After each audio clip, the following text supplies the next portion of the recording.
Hi guys, happy Friday. In this quick video, I am going to show you how you can refresh your Power BI dataset quickly by not refreshing the dataset completely and by just refreshing the few tables which you require to refresh.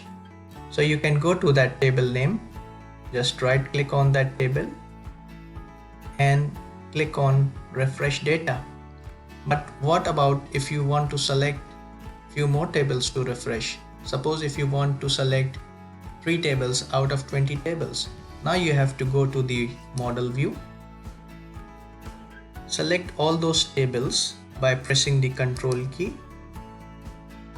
Suppose these 4 tables you have to refresh. You have selected all. Just right click there. Just right click there and click on refresh data. This will save your time a lot. So if you want to refresh the complete data set, that will suppose taking 30 minutes. So this will take almost half time or even less than that. So you can also set up incremental refresh. That's a different thing that is based on the admin columns.